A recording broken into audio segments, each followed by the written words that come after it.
വർഷങ്ങൾക്ക് മുൻപ് കേരളത്തിലെ ഒരു കൊച്ചു ഗ്രാമത്തിൽ മിക്കവാറും ആരും ശ്രദ്ധിക്കാതെ കിടന്ന ഒരു പഴയ തറവാട് ഉണ്ടായിരുന്നു.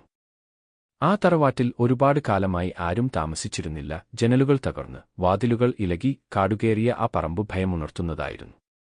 നാട്ടുകാർക്ക് ആ വീടിനെപ്പറ്റി പല കഥകളും പറയാനുണ്ടായിരുന്നു, ഭയപ്പെടുത്തുന്ന ചില കഥകൾ. ഒരു ദിവസം ആ വീടിന്റെ പുതിയ അവകാശിയായ ഒരു ചെറുപ്പക്കാരൻ നഗരത്തിൽ നിന്ന് അവിടേക്ക് വന്നു. അയാളുടെ പേര് അരുൺ. ജോലിയുടെ ഭാഗമായി നഗരത്തിൽ താമസിച്ചിരുന്ന അരുൺ പൂർവികരുടെ ഈ വീട് വിൽക്കാൻ തീരുമാനിച്ചു. അതിനുമുമ്പ് വീട് വൃത്തിയാക്കി അറ്റകുറ്റപ്പണികൾ നടത്താൻ അയാൾ തീരുമാനിച്ചു.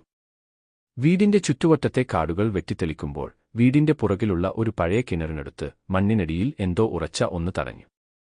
ആദ്യം അതൊരു വലിയ കല്ലായിരിക്കുമെന്ന് കരുതി. പക്ഷേ കൂടുതൽ മണ്ണ് മാറ്റി നോക്കിയപ്പോൾ അതൊരു പഴയ കല്ലറയാണെന്ന് മനസ്സിലായി. സാധാരണ കല്ലറകളിൽ നിന്ന് വ്യത്യസ്തമായി ഇതിന് ഒരു പ്രത്യേകത ഉണ്ടായിരുന്നു.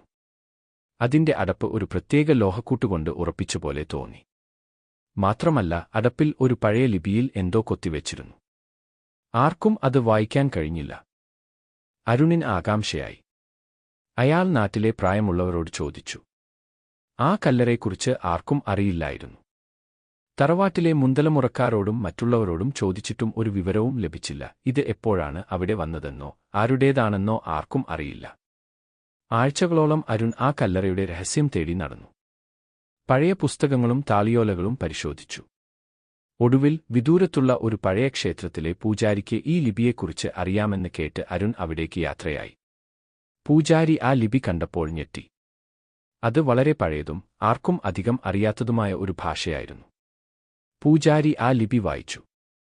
അത് ഒരു താക്കീതായിരുന്നു. ഈ കല്ലർ തുറക്കരുത്. ഇതിനുള്ളിൽ കാലത്തിന്റെ രഹസ്യം ഉറങ്ങുന്നു. തുറന്നാൽ ദുരന്തങ്ങൾ ഉണ്ടാകും. അരുൺ ഭയന്നുപോയി. പൂജാരി മുന്നറിയിപ്പ് നൽകി, ഇത് സാധാരണമായ ഒന്നല്ല. നൂറ്റാണ്ടുകൾക്ക് മുൻപ് ഇവിടെ ഉണ്ടായിരുന്ന ഒരു സിദ്ധനോ മഹാനായ ഒരാളോ ആകാം ഇതിനുള്ളിൽ. അതിനെ ശല്യപ്പെടുത്തുന്നത് നല്ലതല്ല. അരുൺ കല്ലറ തുറന്നില്ല. പക്ഷേ അതിനുള്ളിൽ എന്താണെന്നുള്ള ചോദ്യം അയാളെ വിടാതെ പിന്തുടർന്നു. കാലത്തിന്റെ കുത്തൊഴുക്കിൽ ആ കല്ലർ ഇപ്പോഴും ആ വീടിന്റെ പുറകിൽ മണ്ണിനടിയിൽ ഒരു നിഗൂഢ രഹസ്യമായി അങ്ങനെ കിടക്കുന്നുണ്ടാവാം.